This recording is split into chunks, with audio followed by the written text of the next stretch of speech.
चलिए फिर आज के मुकदमे की कार्रवाई शुरू करी जाए। और आज हमारे कोर्ट में केस क्या है? केस है वर्टिकल मोशन अंडर ग्रेविटेशन। ठीक है, तो अभी तक बेसिकली हम लोग क्या पढ़ रहे हैं, क्या सीख रहे हैं? हम लोग पढ़ रहे हैं motion in a straight line. तो आप देखो तो motion along A positive axis is a motion in a straight line. Motion along the y-axis is again the motion in a straight line. पर दोनों में डिफरेंस है। ये बड़ा डिफरेंस क्या है? जब भी when you are dealing with the motion along the x-axis, कभी भी acceleration due to gravitation picture में नहीं आता। But when we are dealing with the motion along the y-axis, तब इस बॉल का ऊपर जाना या बॉल का नीचे आना, तो यहाँ पे एक्सेलरेशन ड्यू टू ग्रेविटेशन, यहाँ पे ग्रेविटेशनल फोर्स एक्ट करना स्टार्ट कर देगा और यहाँ पे एक्सेलरेशन ड्यू टू ग्रेविटी को आपको कंसीडर करना पड़ेगा। ठीक है, तो ये बेसिक फ़र्क है motion motion along the X X और motion along the Y axis के अलावा।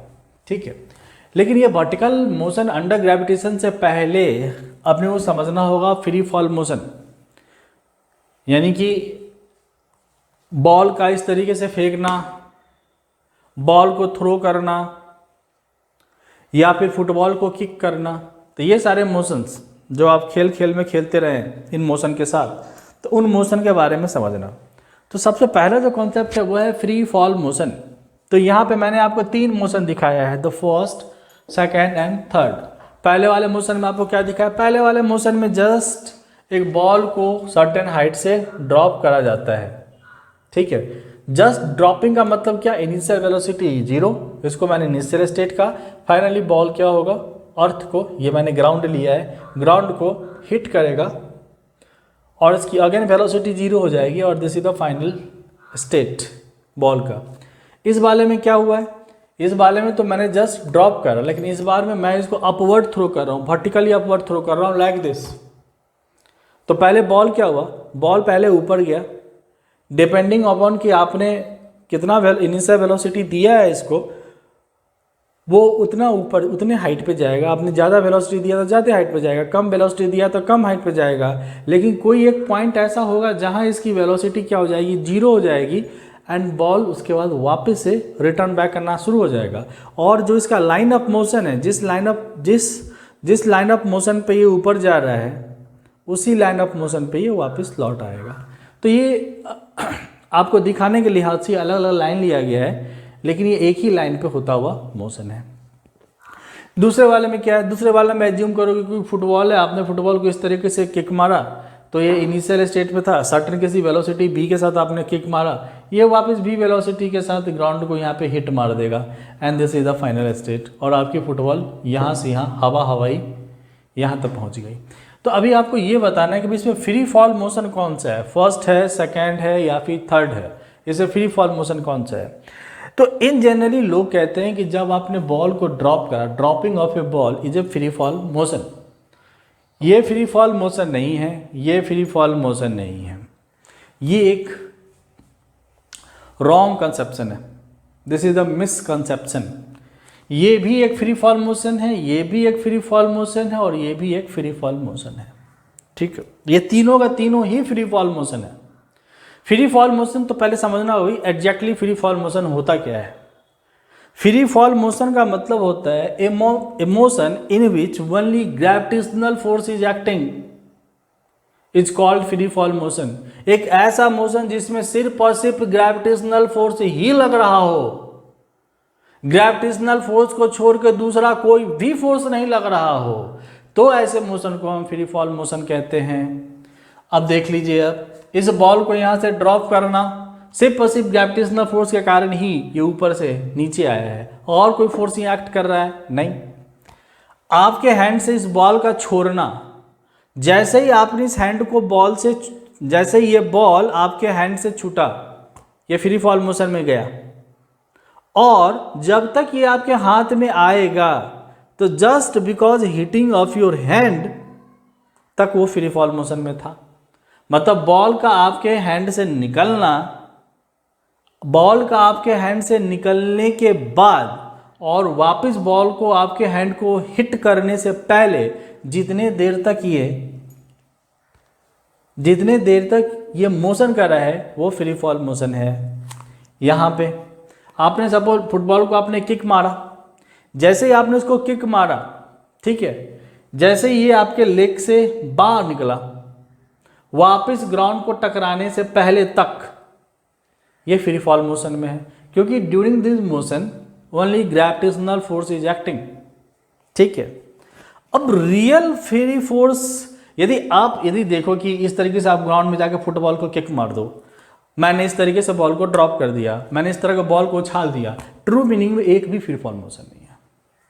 रियल मीनिंग में एक भी फ्री फॉल मोशन नहीं होगा इसमें से। ठीक है, तो फ्री फॉल मोशन में आप क्या कह रहे हो? फ्री फॉल मोशन में आप कह रहे हो कि such type of motion in which only gravitational force is acting, only gravitational force is acting is not criteria, only gravitational force is acting, this is the criteria. ठीक है, तो अभी यहां पे क्या है? एयर है जिसको आप देख नहीं पा रहे। तो यदि मान लो एयर का रेसिस्टेंस काफी हाई हो जाए, आपने बॉल को ऐसे ड्रॉप करा है और नीचे मान लो कोई तेज एयर ऊपर की तरफ जिस एयर का फ्लो है आपने ऊपर की तरफ इस तरह दिया हुआ है, तो अब एयर का रेसिस्टेंस इसके ऊपर काम करेगा। अब वो एयर का रेसिस्टेंस क्या चाहेगा कि ये बॉल जो नीचे आ रहा है वो उस बॉल को पुश करेगा अपवर्ड डायरेक्शन में। सो द नेट एक्सेलरेशन, जिस एक्सेलरेशन से नीचे बॉल को आना था, क्या उतने नेट एक्सेलरेशन से आएगा? नहीं, क्योंकि उसके अपोजिट डायरेक्शन में एक और एक्सेलरेशन काम करना स्टार्ट कर दिया। तो ये फ्री फॉल मोशन नहीं हुआ, क्योंकि यहाँ पे एयर आ जाएगा पिक्चर में। अब एयर भी उसके ऊपर कोई ना कोई फोर्स लगा रहा है, यहाँ भी एयर कोई ना कोई फोर्स लगा रहा है, यहाँ भी एयर कोई ना कोई फोर्स लगा रहा है। तो रोजमर्रे के जीवन में यदि फ्री फॉल मोशन को आपको कंसीडर करना है as a free fall motion, तो वहाँ पे कंडीशन आपको लगाना पड़ेगा, provided air resistance is negligible, provided air resistance is negligible. जैसे यहाँ इस क्लासरूम में जहाँ मैं खड़ा हूँ, यहाँ पे जो एयर रेसिस्टेंस है इट इज नेग्लिजिबल, मुझे कहीं से कोई भी एयर फील ही नहीं हो रहा है कि कहीं कोई एयर यहाँ पे फ्लो भी हो रहा है, मुझे फील नहीं हो रहा है। इसका मतलब एयर रेसिस्टेंस यहाँ पे क्या है? नेग्लिजिबल है। तो जब आप पकड़ते हो कि air resistance is almost negligible, then आप ओनली इसको फ्री फॉल मोशन कंसीडर कर सकते हो। मतलब फंडा क्या है? फंडा क्या है, थोड़ा इसके और बेस में उतरता हूँ। फंडा यह है कि जब तक ये मोशन है, जब तक इसको किसी ने टच नहीं करा, देखो ये फ्री फॉल मोशन जब तक किसी ने टच नहीं करा, पर जैसे इसने मेरे हैंड को टच कर दिया, गया, नो फ्री फॉल मोशन। जब तक आपने फुटबॉल को किक मारा, जब तक ये एयर में है तब तक तो ये फ्री फॉल मोशन में है। जैसे उसने ग्राउंड को हिट करा, फ्री फॉल मोशन किया।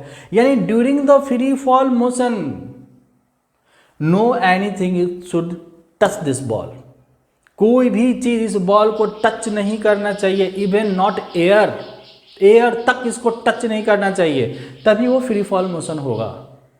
यानी कि real free fall motion possible है सिर्फ और सिर्फ वैक्यूम में, वहां पे पॉसिबल है।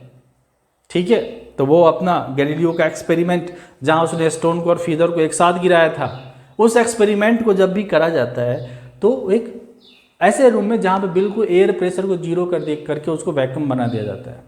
ठीक है, तो मैं इसका लिंक आपको अपलोड कर दूंगा, आप देख लेना वहाँ पे इस एक्सपेरिमेंट को कैसे करा गया था। तो this is the story of A free fall motion. यानी कि आपकी समझ फ्री फॉल मोशन में क्या बनी? आपकी समझ फ्री फॉल मोशन में बनी कि एक ऐसा मोशन जिस मोशन में सिर्फ और सिर्फ ग्रेविटेशनल फोर्स ही लग रहा हो, आप उसको फ्री फॉल मोशन कहते हैं। थोड़ी समझ और गहरी करें, फिर आपको क्या बोला गया? एक फ्री फॉल मोशन में सिर्फ ग्रेविटेशनल फोर्स तो एक्ट करे, इसका मतलब क्या है? उस during the motion of this body इसको कोई भी टच ना करे, नॉट इवन एयर। क्यों? किसी का इसको टच करना मतलब इसके ऊपर फोर्स लगाना स्टार्ट कर दिया।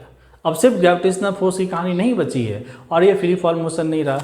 लेट्स से आइए मान लो कि तुम कोई गहरा सा पानी है, कोई डीप पानी, एकदम गहरा पानी, ठीक है, आप एक स्टोन लेते हो, जैसे आपने फ्री फॉल मोशन किया वैसे आप गिराते हो उस पानी में। अब वो स्टोन क्या होगा? पानी में नीचे गिरेगा, इस तरह से वाटर में नीचे जा रहा है जा रहा है जा रहा है जा रहा है, जो भी कंटेनर है या जो भी पॉन्ड है वो नीचे वाले सरफेस पे जाके हिट करेगा, यही होगा। क्या इसको आप फ्री फॉल मोशन बोलोगे? नहीं, बिल्कुल फ्री फॉल मोशन नहीं कह सकते। क्यों नहीं कह सकते? क्योंकि वहाँ पे वाटर है, वाटर बॉयंसी फोर्स लगाना शुरू कर देगा। वहाँ पे वाटर है, वाटर बॉयंसी फोर्स लगाना शुरू कर देगा। मतलब क्या? मतलब उस स्टोन को जो वाटर ने टच करा, उसके टच करते ही जादू खत्म हुआ फ्री फॉल मोशन का, नो फ्री फॉल मोशन। ठीक है, तो आप यदि सोचोगे कोई फ्री फॉल मोशन वाटर में भी हो सकता है, नहीं हो सकता free fall motion. Free fall motion सिर्फ और सिर्फ वैक्यूम में हो सकता है, और रोजमर्रा के जीवन में हम किसी को फ्री फॉल मोशन तब कहते हैं by assuming the air resistance is 0। ठीक है, अच्छा इसको मैंने कहा कि भाई ये भी फ्री फॉल मोशन है, आपने इसको सर्टेन वेलोसिटी दिया, जैसे ही आपने छोड़ दिया कहानी खत्म हो गई। ठीक है, क्योंकि सिर्फ और सिर्फ इस पर ग्रेविटेशनल फोर्स ही लग रहा है हर जगह पूरे पाथ में। यहाँ पे भी जब गया है तो जब तक ये मूव कर रहा है तब तक इसके किसी भी पॉइंट पे, मान लो कि बॉल किसी टाइम पे यहाँ पे रहा होगा, बॉल किसी टाइम पे यहाँ पे रहा होगा, कहीं जहाँ भी बॉल रहा हो, इसके ऊपर तो ग्रेविटेशनल फोर्स ही लग रहा है mg। mg की जगह मैं अभी लिखूंगा फोर्स ऑफ ग्रेविटेशन fg, और fg यही लग रहा है, और कोई फोर्स नहीं है। ठीक है, तो ये फोर्स और इस तरीके से इन सारे कंडीशन में सिर्फ और सिर्फ ग्रेविटेशनल फोर्स का ही लगना। तो ये हुआ आपका फ्री फॉल मोशन। तो मैंने एग्जांपल में लिखा है ball is dropped projecting a ball at some angle with the ground. ये कुछ एंगल पे ग्राउंड के साथ प्रोजेक्ट करा गया है। यदि आप एंगल पकड़ लो तो कुछ थीटा एंगल मिलेगा इस ग्राउंड इस वेलोसिटी के बीच में। और throwing A ball in vertical upward direction. Sorry यहाँ पे थोड़ी सी, throwing a ball in vertical upward direction। ठीक है, अच्छा अभी मान लो आपके पास कोई एक स्पेस क्राफ्ट है, अब वो स्पेस क्राफ्ट इस तरीके से मोशन कर रहा है, ठीक वर्टिकल अपवर्ड डायरेक्शन में। क्या वो फ्री फॉल मोशन है? नहीं, वो फ्री फॉल मोशन नहीं है। क्यों फ्री फॉल मोशन नहीं है? क्योंकि वहां पे उस स्पेस क्राफ्ट को अपना कुछ इंटरनल एक्सेलरेशन है, फ्यूल के कॉम्बिनेशन, फ्यूल के कारण वहाँ पे उस स्पेस क्राफ्ट को कुछ ना कुछ फ्यूल के कंबसन से वहाँ पे एक थ्रस्ट वर्क करती है और उससे उसको एक्सेलरेशन मिलता है। ठीक है, तो या अभी आप फ्री फॉल मोशन को यदि आप ठीक ठाक बोलेंगे तो आप फ्री फॉल मोशन को कैसे बोलेंगे? Such type of motion in which only gravitational force is acting is called free fall motion. Free fall motion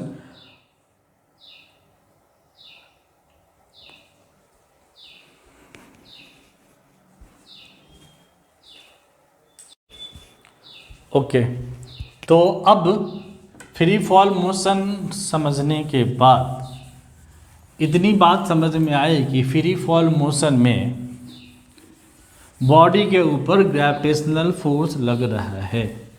यदि बॉडी के ऊपर कोई ना कोई एक फोर्स एक्ट कर रही है तो उस फोर्स के होने से उस बॉडी में कोई ना कोई एक्सेलरेशन भी होएगा। According to Newton's second law, F is equal to ma. If there is some force F, body has some mass m, then there should be some acceleration, that is a. So next अपने को समझना है acceleration of a body, acceleration of a body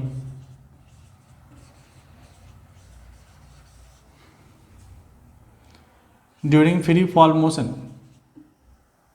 during free fall motion।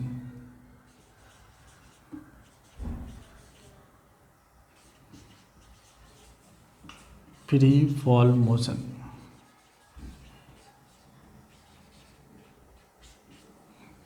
Acceleration of a body during free fall motion. ठीक है, तो यहाँ पे gravitational force लगने के कारण बॉडी को कुछ एक्सेलरेशन भी होएगा। तो अभी ये पता करना है कि वो एक्सेलरेशन कितना है। तो इसको समझने के लिए कि ये अर्थ है, लेट्स से कि ये अर्थ है, ये अर्थ का क्या सेंटर, ये अर्थ का सेंटर है।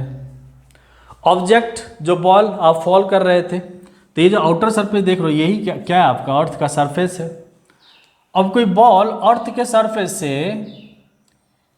कोई बॉल अर्थ के सरफेस से स्मॉल h के हाइट पे रखा हुआ है, ये बेसिकली आपका अर्थ का क्या सरफेस, अर्थ का सरफेस। तो अर्थ के सरफेस से हाइट स्मॉल h पे कोई बॉडी रखा हुआ है जिस बॉडी का मास है स्मॉल m और इसका हाइट है from the surface of earth is small h and capital R is the radius of earth, capital R is the radius of earth. तो यदि इस अर्थ का रेडियस R है तो आप इसको भी क्या बोलोगे, this one distance is R। और अर्थ का जो मास है उसको आप लीजिए कैपिटल M, कैपिटल M मैंने बोला अर्थ का मास, अर्थ का मास इज कैपिटल M।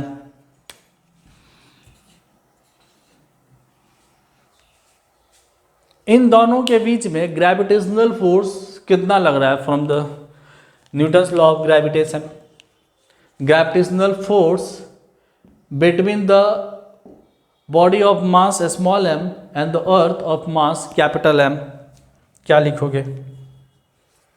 तो मैं यहाँ पे लिख रहा हूँ ग्रेविटेशनल फोर्स,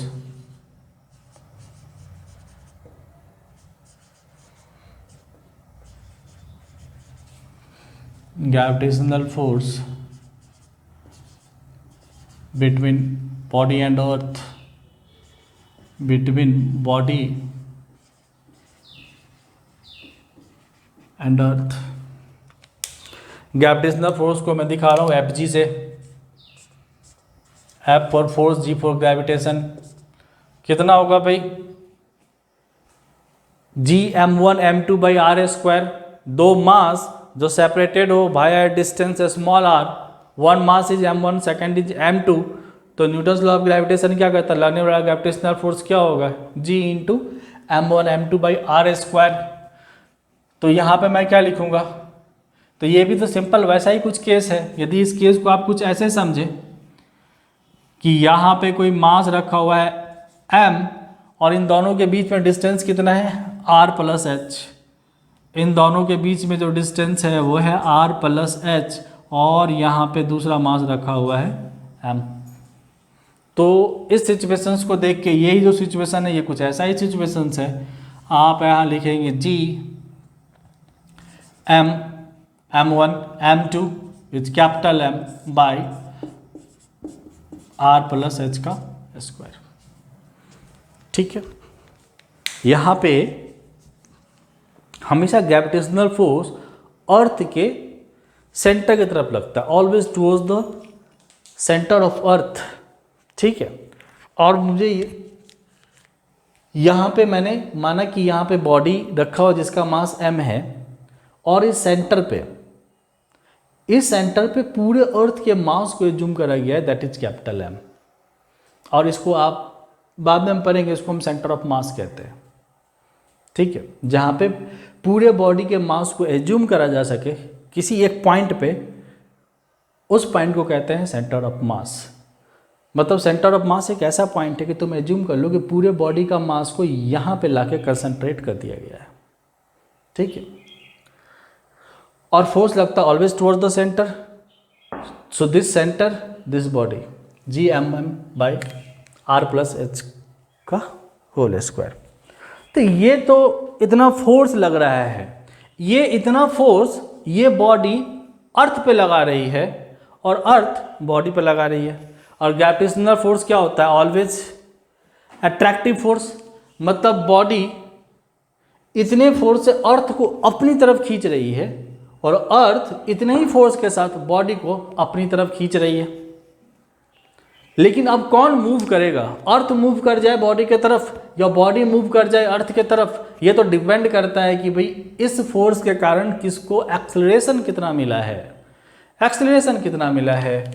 तो अभी मैं कैलकुलेट कर रहा हूँ कि acceleration of body due to this gravitational force, acceleration of body, acceleration of body due to gravitational force,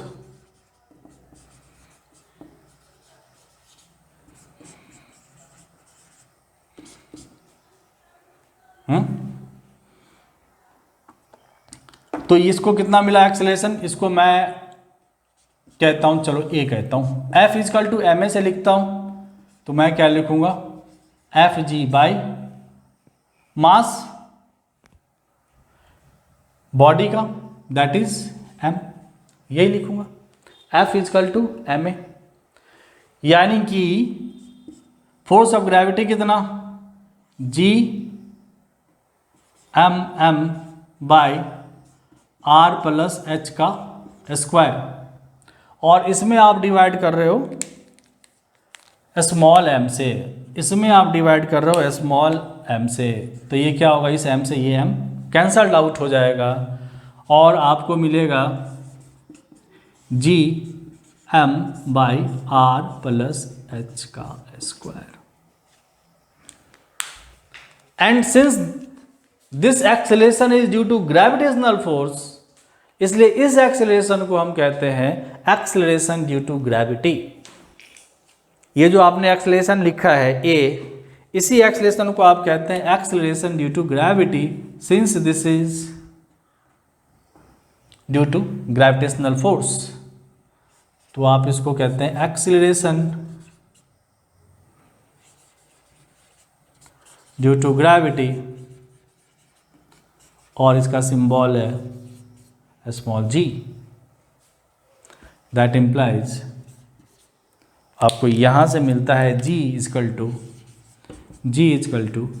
ji M plus R plus H का square, G M R plus H का square.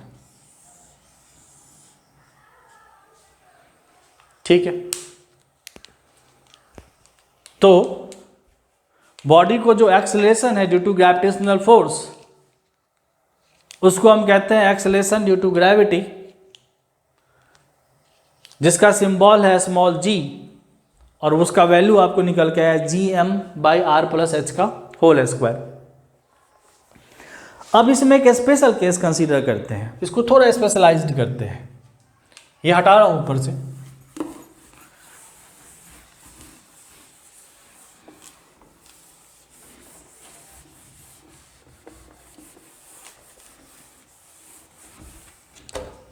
तो अभी तक आपकी कहानी पहुंची है G is equal to G M by R plus H के स्क्वायर तक। थोड़ा स्पेशलाइज कि मैं एक ऐसे बॉडी के लिए इसको डील करना चाहता हूं जो बॉडी अर्थ के सरफेस के नियर में है, आसपास है, अर्थ के सरफेस के आसपास है।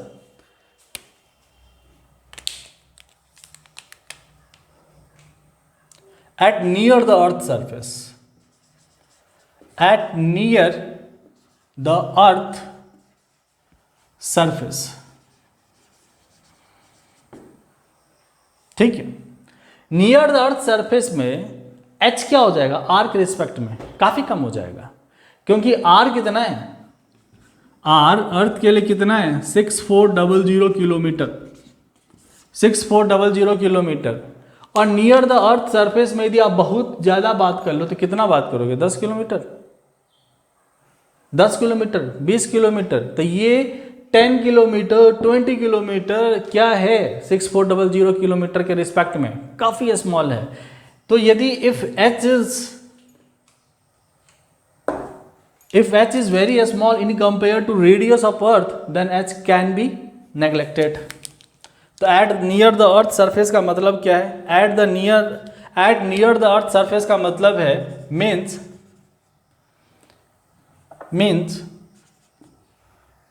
The small H is very less than R, और ये काफ़ी लेस देन है, उससे छोटा है।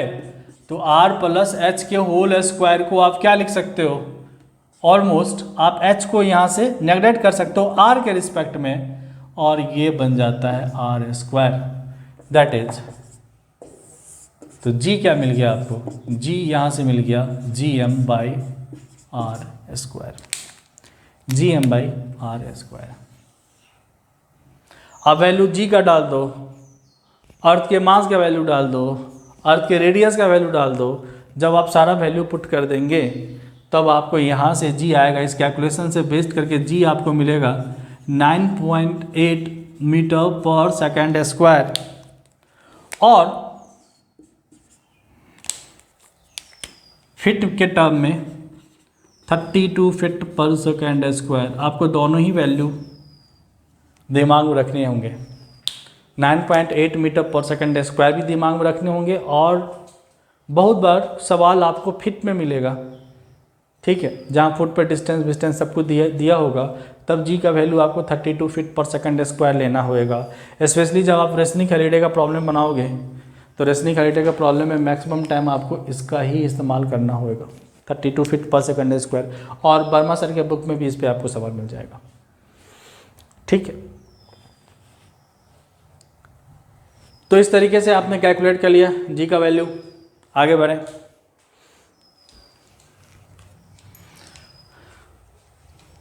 हटा दो।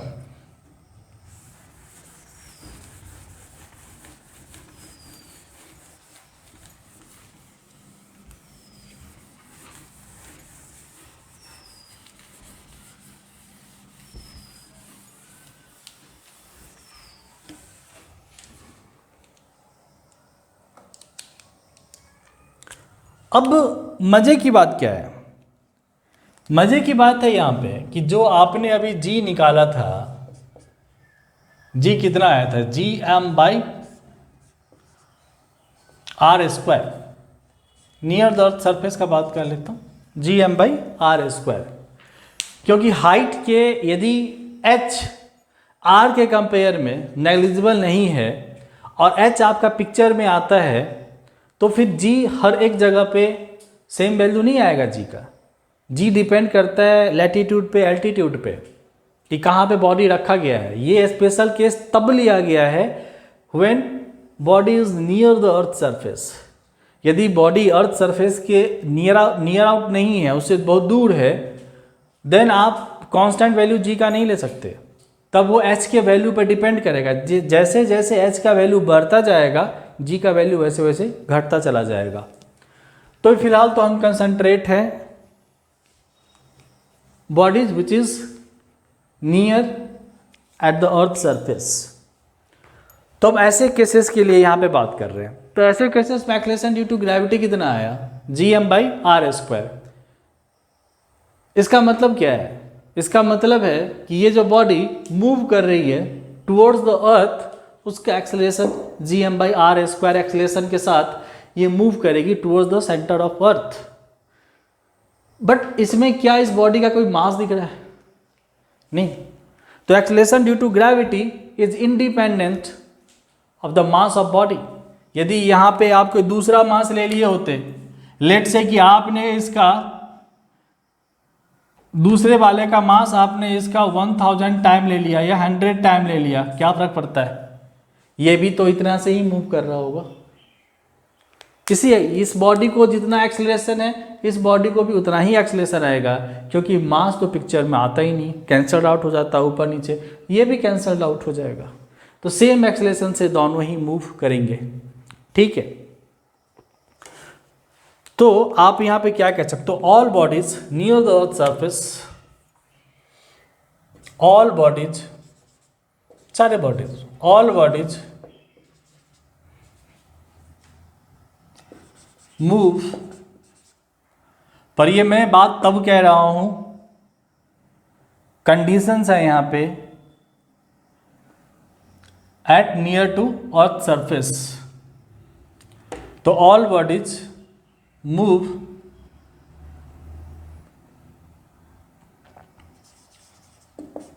With same and constant acceleration, ये बदलने वाला भी नहीं है टाइम के साथ।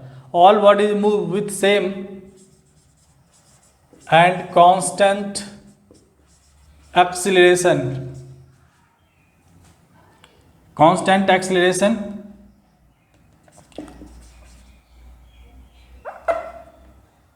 irrespective to their mass.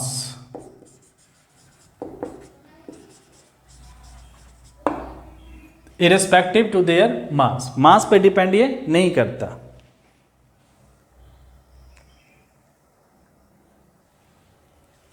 ठीक है, और आप क्या कह सकते हो यहां पे,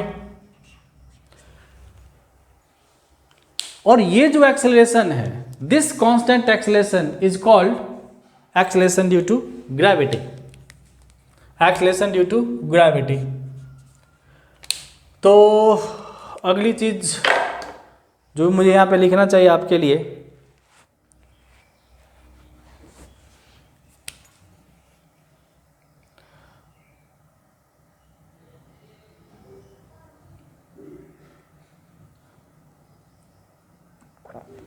मैं यहीं से कंटिन्यू कर दूंगा, दूसरा पॉइंट यहाँ से लिंक होगा कि all bodies move with same and constant acceleration irrespective to their mass, that is G equal to G M by R square, and this acceleration is called acceleration due to gravity, acceleration due to gravity.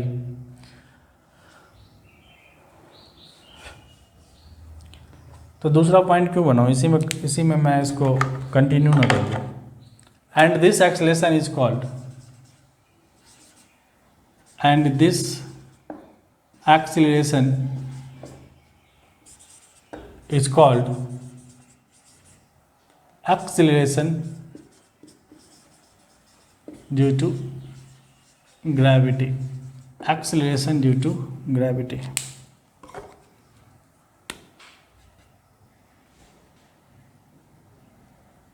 जी ठीक, acceleration due to gravity.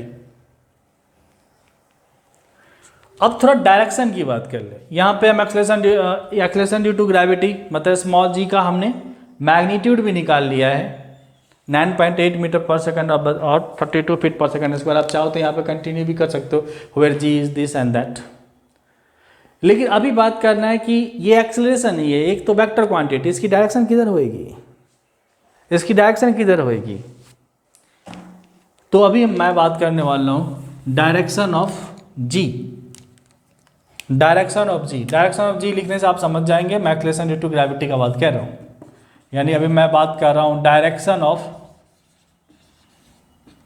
जी, किधर होएगी direction इसका। तो भाई simple है, ये आप सबको पता है, एफ इजकल टू क्या होता है, एम ए। ये एक वेक्टर रिलेशनशिप है between the force, mass and acceleration of F is equal to M A. जो ये वेक्टर रिलेशनशिप है, ये आप कब लिख पाओगे, ये आप तभी लिख पाओगे जब फोर्स का डायरेक्शन और एक्सेलरेशन का डायरेक्शन सेम डायरेक्शन में हो। यहाँ पे निगेटिव लगा होता तो हम सेंस क्या लेते हैं कि फोर्स और एक्सेलरेशन एक दूसरे के अपोजिट डायरेक्शन में, बट यहाँ तो कोई निगेटिव में लगा हुआ है। इसका मतलब है यहाँ से कि force vector is parallel to acceleration vector, एक ही डायरेक्शन में, दोनों पैरेलल है, एक ही डायरेक्शन में है। तो जिस डायरेक्शन में फोर्स होएगा उसी डायरेक्शन में एक्सेलरेशन होगा। तो फोर्स हमेशा ग्रेविटेशनल फोर्स किधर लगती है, नीचे की तरफ। चाहे मर्जी आप कुछ कर लो, चाहे मर्जी तो आप बॉल को आप नीचे ड्रॉप करो, मर्जी तो बॉल को ऊपर प्रोजेक्ट करो, किक मार के फुटबॉल को प्रोजेक्टाइल मोशन जैसा डालो, तो ये सारा का सारा मोशन में ग्रेविटेशनल फोर्स किधर लगती है, हमेशा नीचे, हमेशा नीचे। और ग्रेविटेशनल फोर्स कैसा फोर्स है, इट्स ए पुलिंग फोर्स, ये खींचती है अपनी तरफ, ये हमेशा नीचे की तरफ लगती है। और ये मैं बात करूं अर्थ के सेंस में, ठीक है, मैं यहाँ पे बात करूं अर्थ के सेंस में, अर्थ के रिस्पेक्ट में हम सारा ग्रेविटेशनल फोर्स देख रहे हैं यहाँ पे। तो F is parallel to A means, इसका मतलब क्या है, इसका मतलब है means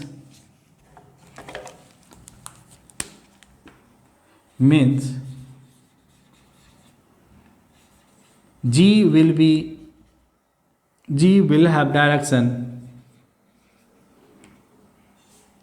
G will have always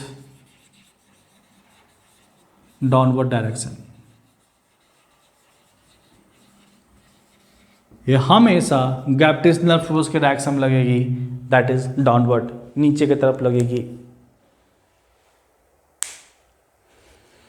ठीक है, और ज़्यादा टेक्निकली करेक्ट होगा लिखना वर्टिकली डाउनवर्ड। डाउनवर्ड तो ठीक है, लेकिन हमेशा वर्टिकली डाउनवर्ड लगता है।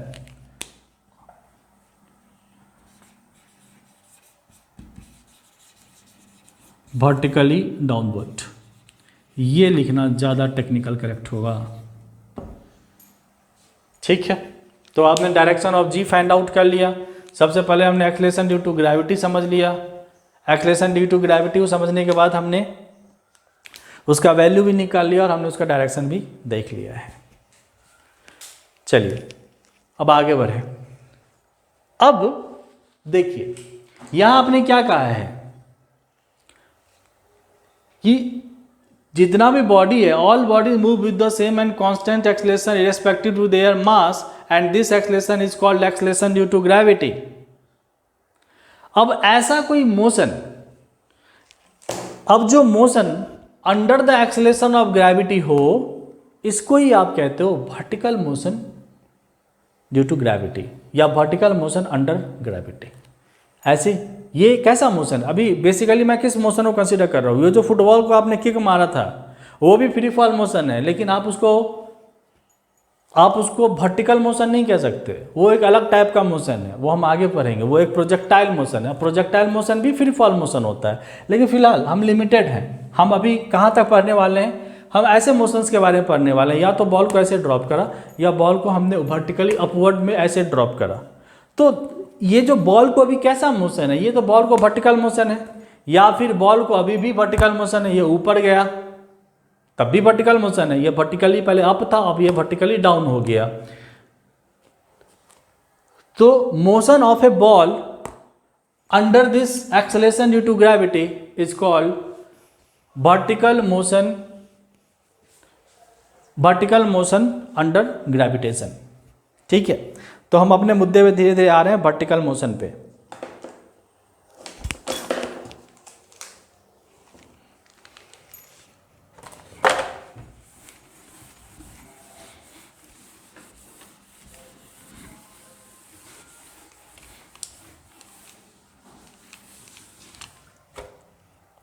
तो कंटिन्यूइंग दिस पॉइंट ओनली, मैं यहां पे या अलग से मैं पॉइंट बना दूं और मैं यहां पे लिख रहा हूं motion of a body, motion of a body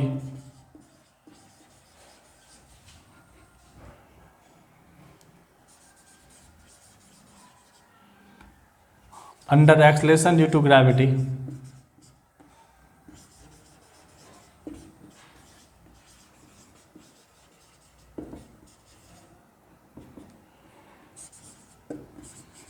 is called vertical motion, is called vertical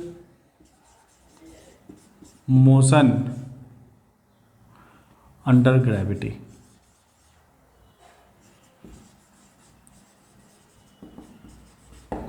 vertical motion under gravity.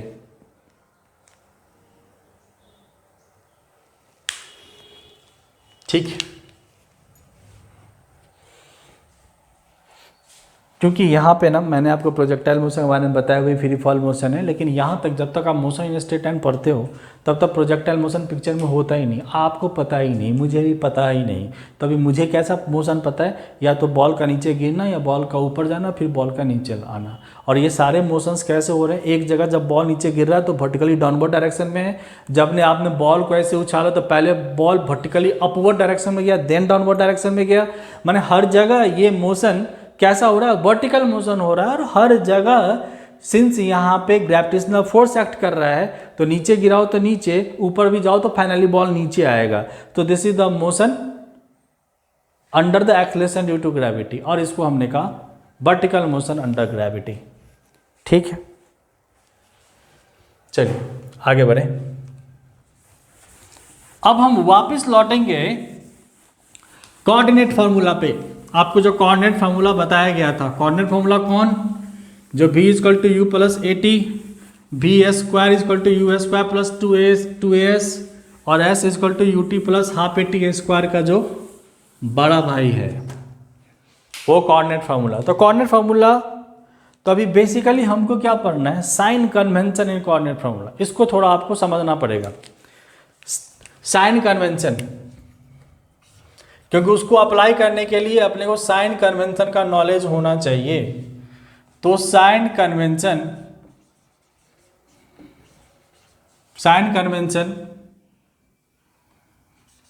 In coordinate formula, in coordinate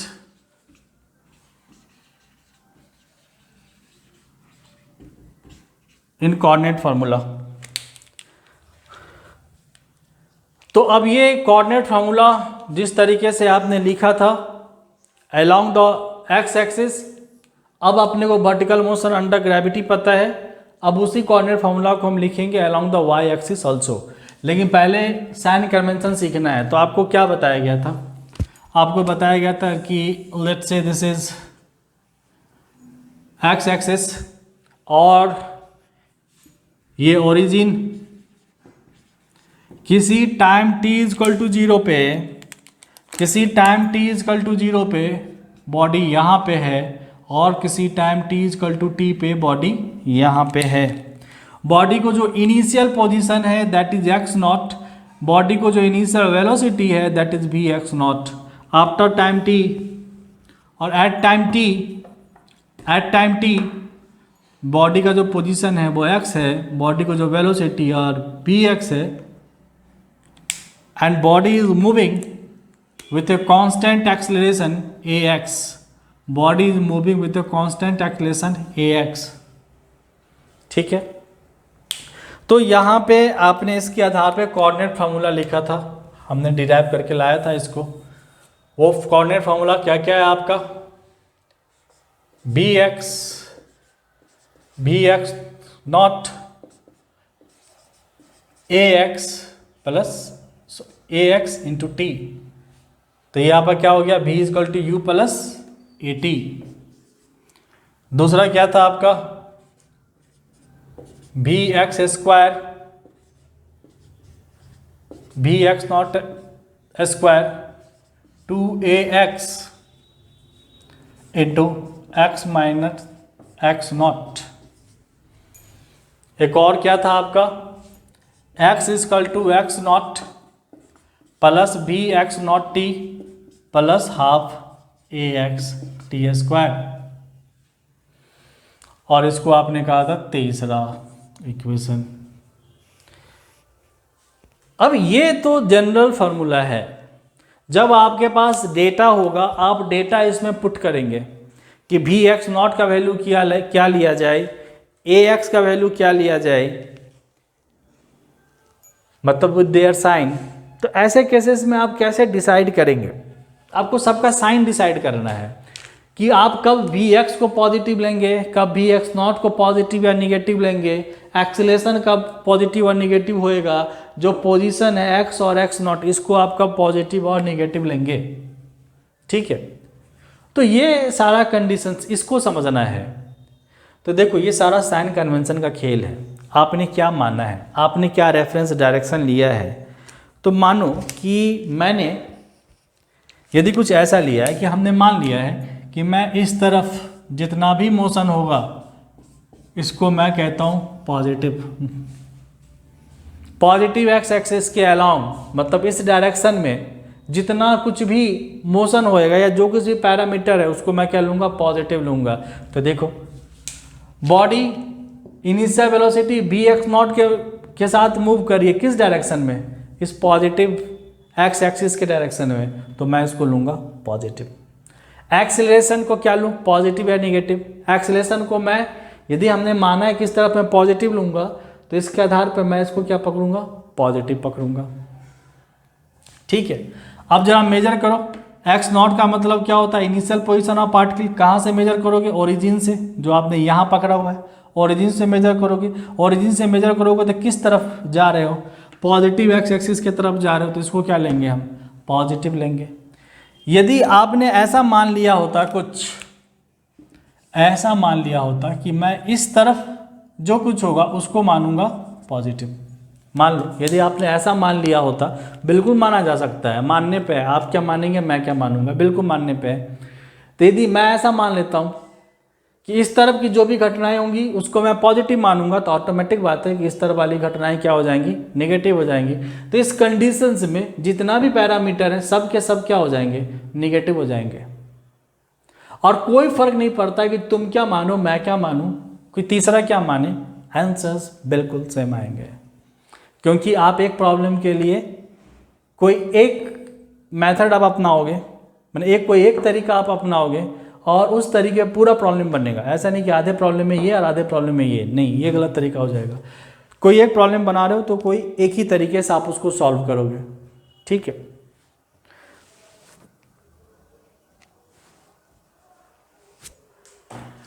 तो इन जनरल हम क्या करते हैं, ऐसा कुछ पकड़ते हैं कि पॉजिटिव एक्स एक्सिस की तरफ इसको हम क्या पकड़ते हैं, पॉजिटिव पकड़ते हैं। तो आप यहाँ पे अभी ये प्रॉब्लम जब आप सॉल्व करेंगे तो आपको थोड़ा ज़्यादा क्लियर होगा, अच्छे से क्लियर होगा कि यहाँ पे क्या एक्चुअली आपको कहा जा रहा है। अब इसी तरीके से आप कोऑर्डिनेट फॉर्मूला लिख सकते हो मोशन अलोंग वाई एक्सिस के लिए। तो मोशन अलोंग वाई एक्सिस के लिए मान लो कि ये वाई एक्सिस, यहाँ पे आपने अपना पकड़ा ओरिजिन किसी टाइम t इजकल टू 0 पे, किसी टाइम t इजकल टू 0 पे और किसी time t is equal to t पे। तो किसी टाइम t इजकल टू 0 पे पार्टिकल को जो इनिशियल पोजीशन है x के अलोंग x नॉट, तो y के along y naught. Initial velocity along the x axis bx naught, तो अलोंग द y एक्सिस क्या होगा, by नॉट, ठीक। At time t position of particle along the y axis is y and the velocity of particle along the y axis is by, ठीक है। अब coordinate formula लिखना है इसके लिए, लिखिए कोऑर्डिनेट फार्मूला क्या लिखूं, जहां जहां भी x है वहां सिंपली आप by लिख दीजिए। बस ax क्या बताता है, acceleration along the x axis, और ay क्या बताएगा, acceleration along the y axis. And this particle is moving with a constant acceleration that is ay। तो by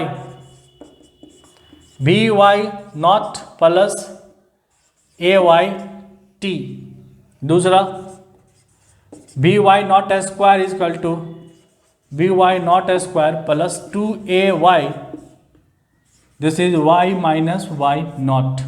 तीसरा क्या लिखेंगे आप, y is equal to y naught, y is equal to y not plus by not t plus half ay t square. जैसा ऊपर लिखा वैसे नीचे सिमिलर। आप एक दो बार इसको अप्लाई करोगे आपको याद हो जाएगा बड़े अच्छे से, ठीक है। अब जरा देखें, ये तो आपने लिखा है भाई motion under Y axis, motion along the Y axis.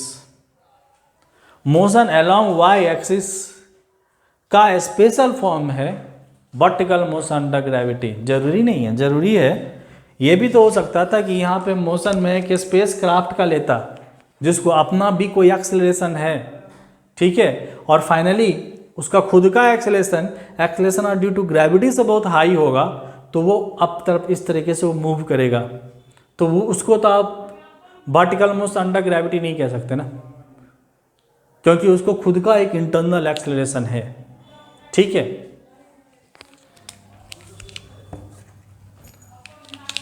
तो अब देखिए, अब मैं लिख रहा हूं यही coordinate formula for the vertical motion under gravity. Just मैं साइन कन्वेंशन का इस्तेमाल करूंगा। अब जरा मुझे बताओ कि ये यदि ये जो भी कुछ बॉडी मूव कर रहा है, यदि ये वर्टिकल मोशन अंडर ग्रेविटी है, तो इसका एक्सेलरेशन क्या होएगा, क्या होगा एक्सेलरेशन, इसका एक्सेलरेशन हमेशा नीचे की तरफ लगने वाला है, और उसका वैल्यू आप क्या लोगे, नीचे की तरफ लगने वाला जिसका वैल्यू जी है। लेकिन व्हाट अबाउट साइन, यदि हमने अपना कन्वेंशन इस तरीके से पकड़ लिया, ये देखिए कि इस पॉजिटिव वाई एक्सिस के तरफ हमने पकड़ लिया, ये हमारा पॉजिटिव डायरेक्शन है, ये हमारा पॉजिटिव डायरेक्शन है, ओरिजिन हमने यहीं पे अपना पकड़ लिया है। ठीक है, तो एक्सेलेरेशन का डायरेक्शन किधर है? इस तरफ, नीचे की तरफ एक्सेलेरेशन का डायरेक्शन है। तो ए वाई को मैं क्या पकड़ूं? With their sign. आपने पॉजिटिव पकड़ा है ऊपर, जी लग रहा है नीचे, opposite to this positive direction, तो क्या होगा? नेगेटिव। तो ए वाई का वैल्यू क्या होगा आपका? नेगेटिव होगा। ए वाई इक्वल टू आप पकड़ेंगे जी, तो मैं यहां पर लिख रहा हूं for vertical motion, for vertical motion under gravity. आप समझ रहे हैं बार बार कि वर्टिकल मोशन में और मैं वर्टिकल मोशन अंडर ग्रेविटी कहूं, दोनों में बहुत फर्क है। Vertical motion under gravity is a free fall motion, एक फ्री फॉल मोशन है जहां सिर्फ और सिर्फ ग्रेविटेशनल फोर्स लग रही है।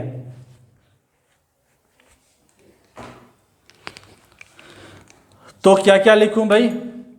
वी वाई क्या लिखना चाहिए? V Y naught. A Y की जगह मुझे क्या लिखना चाहिए? ए वाई की जगह लिखना चाहिए मुझे माइनस जी, माइनस जी लिखना चाहिए। तो मैं क्या यहीं पे माइनस लगा दूं? और आप इस बात को थोड़ा सा गौर करने के लिए मैं यहाँ पे रेड से कर देता हूं। तो मैं यहाँ पे लिखूंगा माइनस जी टी। अब आप जब लिखोगे बी वाई नॉट स्क्वायर तो क्या होगा भाई? बी वाई नॉट स्क्वायर, इसको वेलोसिटी जो कुछ भी है आपने ऊपर दिया, पॉजिटिव एक्स एक्सिस के अलॉन्ग दिया, इसलिए इन सबको मैं क्या पकड़ रहा हूँ? पॉजिटिव पकड़ रहा हूँ। V Y naught square, again minus आएगा टू, ए वाई की जगह क्या आएगा? जी, माइनस जी, तो वही minus plus minus two G Y minus Y naught, two G Y minus Y naught. And the third one, third one आपका क्या है? थर्ड वन है आपका y इजकल टू क्या लिखना चाहिए? Y not plus we why not T. और देखो यहाँ पे फिर ए वाई आ गया, ए वाई की जगह आप क्या डालोगे? माइनस जी डालोगे, और तो ये हो जाता है आपका minus half g t square, minus half g t square. ठीक है, तो this is the sign convention in coordinate formula में। इस तरीके से आप साइन कन्वेंशन इस्तेमाल करते हैं, लेकिन ये बड़े अच्छे से आपको क्लियर तब होएगा ना कि जब इस पर आप प्रॉब्लम करोगे। तो ये डिपेंडिंग अपॉन कि आपने रेफरेंस डायरेक्शन अपना किधर पॉजिटिव पकड़ा है, किधर निगेटिव पकड़ा है। तो अभी मैं आपको एक प्रॉब्लम करके दिखाता हूँ जिसमें मैं रेफरेंस डायरेक्शन अलग अलग जगहों पे पकड़ता हूँ, उसके आधार पे मैं साइन कन्वेंशन लगाता हूँ, और आप देखेंगे दोनों केस में रिजल्ट सेम आने वाला, रिजल्ट नहीं आने, इधर उधर नहीं होने वाला। तो चलिए हटाओ।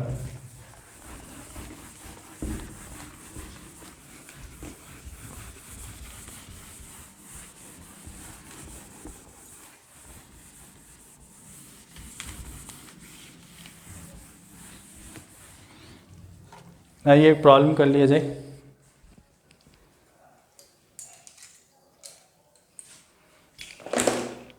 तो मैं एक सिचुएशन देता हूं। सिचुएशन आपका ऐसा है कि कोई स्टोन है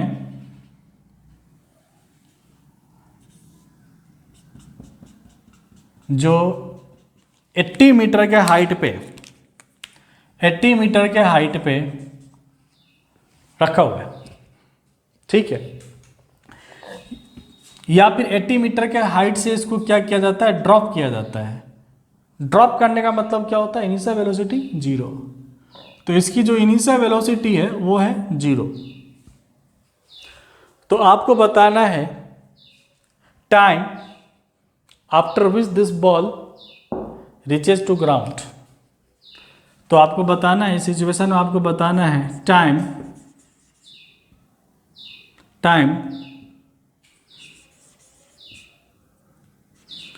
आफ्टर विच बॉल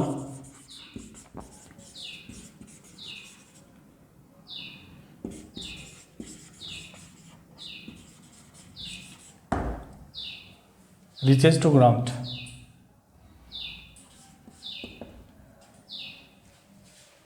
ठीक है, अब वीडियो को पॉज करिए और आप इसको बनाने की कोशिश करिए।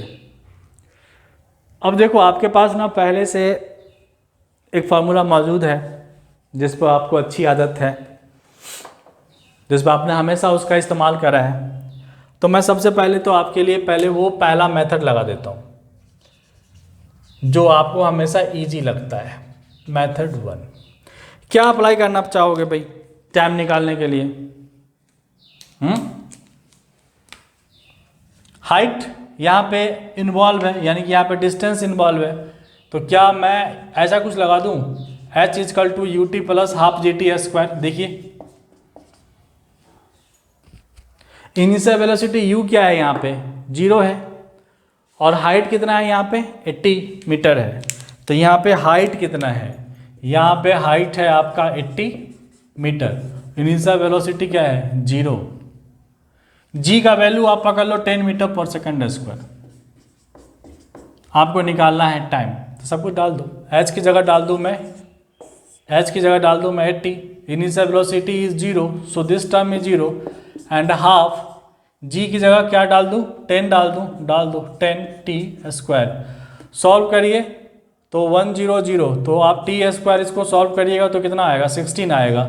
सो t बराबर क्या आ जाएगा आपका यहाँ से +-4 सेकेंड आ जाएगा। Time can never be negative, time कभी निगेटिव नहीं हो सकता, इसलिए t इजकल टू -4 सेकेंड तो हो नहीं सकता है। तो आप क्या लेंगे t is equal to 4 second, t is equal to 4 second, this is your answer.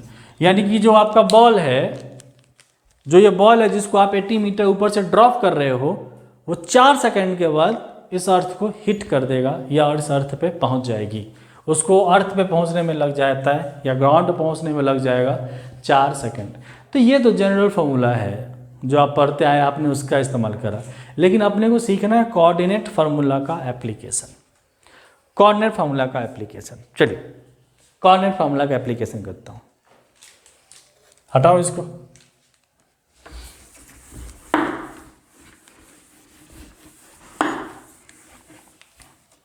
यानी कि मैं अभी इसको सॉल्व करने की कोशिश कर रहा हूँ from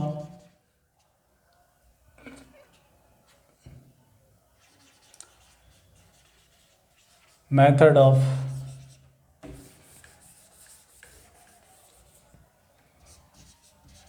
by applying coordinate formula, by applying coordinate formula. तो सबसे पहले तो अपना साइन कन्वेंशन को डिसाइड करने के लिए आप किसको पॉजिटिव लोगे और किसको निगेटिव लोगे, तो आपको सबसे पहले अपना रेफरेंस डायरेक्शन को डिक्लेयर करना पड़ेगा। उसके बाद ही आप उसी के रिस्पेक्ट में पॉजिटिव और निगेटिव लोगे।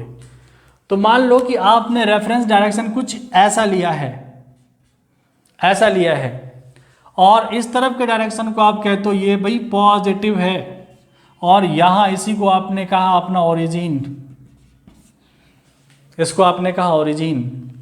यानी कि कोई भी वेलोसिटी, एक्सेलरेशन, पोजीशन, कुछ भी इस ओरिजिन से ऊपर की तरफ यदि आप जाके मेजर करोगे तो वो पॉजिटिव लिया जाएगा। इस ओरिजिन के नीचे की तरफ जाओगे तो ये उसका उल्टा क्या हो जाएगा, निगेटिव हो जाएगा। चलिए लिखना शुरू करते हैं यहाँ पे। तो यहाँ सबसे पहले ना आप पैरामीटर डिसाइड कर लो, सारा पैरामीटर विद साइन कन्वेंशन लिख लो, बड़े इत्मीनान से, कोई घबराने की जरूरत नहीं है। तो यहाँ पे इनिशियल वेलोसिटी क्या है, इनिशियल वेलोसिटी 0 है। यहाँ पे इनिशियल वेलोसिटी 0 है, तो इनिशियल वेलोसिटी को आप कैसे लिखोगे भाई, v/0। आप इनिशियल वेलोसिटी को लिखोगे v/0, v/0। इनिशियल वेलोसिटी कितनी है, 0 है। बहुत बढ़िया। यहाँ पे एक्सीलरेशन इन वाई डायरेक्शन क्या होगा भाई, ये गांठ बांध दी, हमेशा निगेटिव होता है, ठीक है। एक्सीलरेशन इन वाई डायरेक्शन क्या होगा, आपने पॉजिटिव तो इधर लिया है, जबकि जी का डायरेक्शन किधर होगा, डाउनवर्ड, नीचे की तरफ होगा। तो जी का डायरेक्शन नीचे की तरफ होगा, आपने पॉजिटिव पर लिया है ऊपर की तरफ, तो एक्सेलरेशन ऑफ ए वाई आप क्या पकड़ोगे, माइनस ऑफ जी। ठीक, अच्छा अब जरा मुझे बताओ वाई नॉट क्या है। वाई नॉट क्या है? वाई नॉट है initial position of a stone और ball with respect to origin. Initial position, तो इनिशियल पोजीशन क्या है, आपने यहाँ पर ओरिजिन लिया, अर्थ को ही, जो अर्थ सरफेस है उसको ही आपने ओरिजिन पकड़ा हुआ है, तो इसके रिस्पेक्ट में बॉल यहाँ पे रखा हुआ है। कितने हाइट पे रखा हुआ है, 80 मीटर के हाइट पे रखा हुआ है। ये तो इनिशियल पोजीशन है ना, y not is the initial position of particle with respect to origin. तो ये आपका इनिशियल पोजीशन यहाँ रखा हुआ है। आप कैसे मेजर करोगे, 80 मीटर को ऊपर की तरफ ऐसे मेजर करोगे, तो इस डायरेक्शन में है, तो वाई नॉट आपके लिए 80 मीटर और क्या है, पॉजिटिव है। वाई नॉट आपके लिए क्या आ गया, प्लस 80 मीटर, प्लस 80 मीटर। अच्छा वाई नॉट बताना भाई, वाई क्या होगा, वाई क्या है, फाइनल पोजीशन, जिस टाइम टी पे आप निकालना चाहते हो फाइनल पोजीशन। तो आप क्या कर रहे हो, after time after which ball reaches to ground, तो जब ये बॉल ग्राउंड पे आ जाएगा तो final position with respect to this origin क्या हो जाएगा, जीरो, कि जहां पे ओरिजिन है अब वहीं पे बॉल है, तो आपका वाई क्या हो जाएगा, वाई आपका हो जाएगा जीरो। अप्लाई करो, अब फॉर्मूला अप्लाई करिए। ठीक है, जब आप फॉर्मूला अप्लाई करेंगे तो आप यहाँ पे कौन सा फॉर्मूला अप्लाई करेंगे, सिंस यहाँ पे एच इन्वॉल्व है, यहाँ पे वाई इन्वॉल्व है, तो मुझे ये फॉर्मूला अप्लाई करना चाहिए, y is equal to y not plus we why not T plus half a y t square. Value put करो, y की जगह क्या ले लूँ, 80 ले लूँ, y नॉट सॉरी y की जगह आप जीरो लेंगे ना, y की जगह जीरो लूँ, y नॉट की जगह क्या ले लूँ, प्लस 80, तो सिर्फ 80 लिखता हूँ।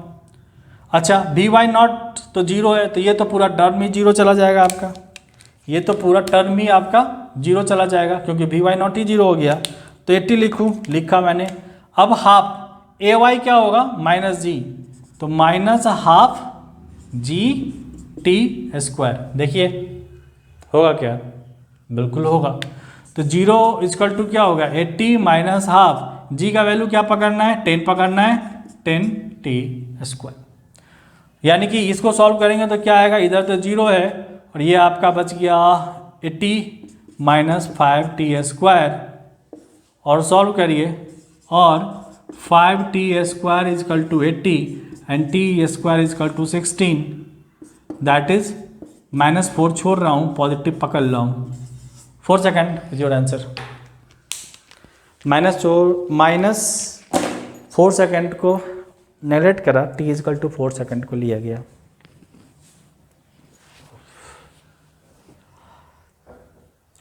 ठीक है, तो अभी तो इस प्रॉब्लम में आपको लग रहा होगा कि यार जो पहले आपने सीखा था वही इजी था, इस कहाँ तामझाम में आप फंस गए हैं। तो ये आपको बड़े मुश्किल वक्त में बड़ी आसानी से बचा के निकालता है कोऑर्डिनेट फार्मूला। तो मैंने एक सिंपल लिया है प्रॉब्लम, जिसमें मैं आपको जस्ट कोऑर्डिनेट फार्मूला का एप्लीकेशन सिखा रहा हूँ, इसलिए सिंपल वाले प्रॉब्लम में उस सिंपल फार्मूले का एप्लीकेशन आपको ईजी लग रहा है। ठीक है, लेकिन जब आप इसका यूज करने लगोगे तो ये आपको ईजी भी लगेगा और काफ़ी हेल्पफुल भी है। अब अगले मेथड में क्या करूँ, अगले मेथड में क्या करूँ, देखो मैं अगेन पॉजिटिव वाई एक्सिस को तो मैं प्लस वाई एक्सिस के डायरेक्शन में ही लूँगा, लेकिन मैं अपना ओरिजिन अभी मैंने अर्थ सरफेस पे लिया था ना, अब मैं यहीं पे ले लूँगा, इनिशियली जहाँ पे ये रखा गया है यहीं पे ले लूँगा। देखो सेकेंड मेथड में मैं क्या कह रहा हूँ, ब्लू लाइन चलाना चाहिए ना, कि मैंने जहाँ पे बॉल रखा हुआ है ना, इसको ही अपना ओरिजिन मानते हुए पॉजिटिव वाई एक्सिस को ऊपर ले लिया, ये पॉजिटिव डायरेक्शन है और इसको हमने अपना ओरिजिन ले लिया। ठीक है, अब देखिए, हटाऊं इसको, हटाऊं। सबसे पहले जो डेटा है, जो इन्वॉल्वमेंट है इसमें, वी वाई का, वी वाई नॉट का, वाई का, वाई नॉट का, ए वाई का, सब का वैल्यू आप लिख लीजिए patiently with their sign, then आप अप्लाई करिए तो आपके लिए बस इक्वेशन सॉल्व करने जैसी वाली बात हो जाएगी। तो सबसे पहले मैं यहाँ पे क्या लिखूँ, सबसे पहले मैं यहाँ पे लिखता हूँ वाई नॉट। वाई नॉट का मतलब होता है इनिशियल पोजीशन ऑफ बॉडी और particle with respect to origin. तो इनिशियल पोजीशन तो पार्टिकल की यहाँ पे है और इस पे वहीं पे उसी पे वहीं पे है जहाँ पे आपने ओरिजिन माना हुआ है, इस लेवल पे, इस लेवल पे। तो इसके रिस्पेक्ट में इसका पोजीशन क्या हो जाएगा, जीरो हो जाएगा। इसके रिस्पेक्ट में इसका पोजीशन क्या हो जाएगा, जीरो हो जाएगा, क्योंकि ये खुद भी ओरिजिन पे ही है। ये आपने इस तरीके से, आप कोई भी पॉइंट आपने यहाँ ओरिजिन माना है तो इस लेवल पे आप कहीं भी चले जाओ लेफ्ट टू राइट, ये पोजीशन आपका सेम है, ये पोजीशन आपका सेम है। Since we are working along the Y axis not x axis. आप एक्स एक्सिस के अलोंग नहीं सोच रहे, आप जो भी सोच रहे हो इसका डिस्टेंस जो सोच रहे हो अलोंग वाई एक्सिस सोच रहे हो। यानी कि आप ये इनिशियल पोजीशन के लिए आपको ये सोचना होगा कि डिस्टेंस ऑफ दिस बॉल या फिर distance of this ball from this blue dotted line in the Y axis, sorry in the y direction. तो कहाँ जाओगे, वो तो उसी लाइन पर रखा गया है। तो यहां से वाई डायरेक्शन में इसका डिस्टेंस कितना है, जीरो है। So here initial position of particle with this reference कितना आया आपका, जीरो आया, जो आपने अपने रेफरेंस डायरेक्शन पकड़ा हुआ है। इनिशियल पोजीशन आ गया जीरो, ठीक है, ठीक। अब वाई पकड़िए भाई, वाई क्या है, वाई का मतलब है कि position of particle after time T. तो आप क्या पूछ रहे हो कि हर बार क्या होता है, 4 सेकंड लग रहा था टाइम, चलो तो उसका थोड़ा इस्तेमाल कर लें। तो 4 सेकंड के बाद बॉल कहाँ पाया जाएगा भाई, अर्थ पे, ग्राउंड पे।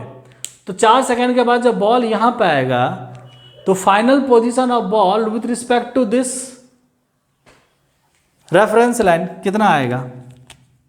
यदि फाइनल पोजीशन यहाँ पे है तो इसका डिस्टेंस यहाँ से यहाँ कितना होगा, 80 मीटर होगा।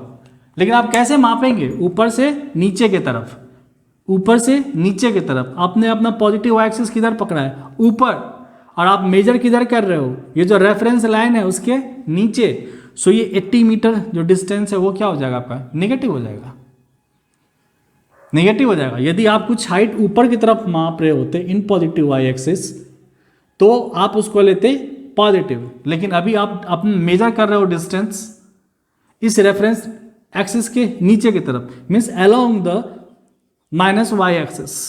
तो ये क्या हो जाएगा, नेगेटिव। तो 80 मीटर आपका क्या हो जाएगा, y इजकल टू कितना आया, -80, -80 यूनिट छोड़ रहा हूं मैं अभी, -80। एक्सीलरेशन ऑलवेज -g, एक्सीलरेशन कितना आया, -g। और कुछ, चलिए velocity, initial velocity, initial velocity कितना है भैया, तो आप छोड़ रहे हो, जीरो है, इनिशियल वेलोसिटी जीरो।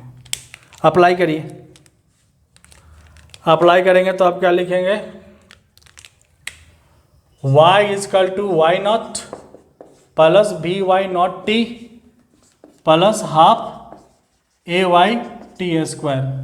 वैल्यू डालिए, जो y आएगा वो आएगा -80, वाई नॉट इस पर जीरो आ गया, ये तो जीरो ही है, और ये कितना है, हाफ। चलो कोई बात नहीं, एक और लाइन लिखता हूँ। तो ये क्या हो गया, इधर से जीरो जीरो हो गया, माइनस माइनस कैंसल्स आउट हो गया, तो half g t square is equal to 80। Again आप सॉल्व कर लो, टी आपको कितना मिल गया, 4 सेकेंड, ठीक है। तो आई होप कि आपने सीख लिया है कोऑर्डिनेट फॉर्मूला कैसे इस्तेमाल करा जाएगा। बाद बाकी प्रॉब्लम्स में हम देखेंगे इसको। और तो जब आप इसको अप्लाई करोगे ना, तो जिस तरीके से रोड खुद ही बता देती कि गाड़ी को किस गियर में लेके जाना है, रोड खुद ही बता देती है, उसी तरीके से प्रॉब्लम आपको खुद ही बता देगी कि भाई आपको कोऑर्डिनेट फॉर्मूला इस्तेमाल करना चाहिए या वो सिंपल वाला फॉर्मूला इस्तेमाल करना चाहिए। कई बार सवाल बहुत सिंपल होते हैं तो फिर कोऑर्डिनेट फॉर्मूला में जाने की जरूरत नहीं है, वो सवाल बनाते बनाते आप खुद ब खुद समझने लगते हो, ठीक है। तो नेक्स्ट हम प्रॉब्लम पे बात करेंगे।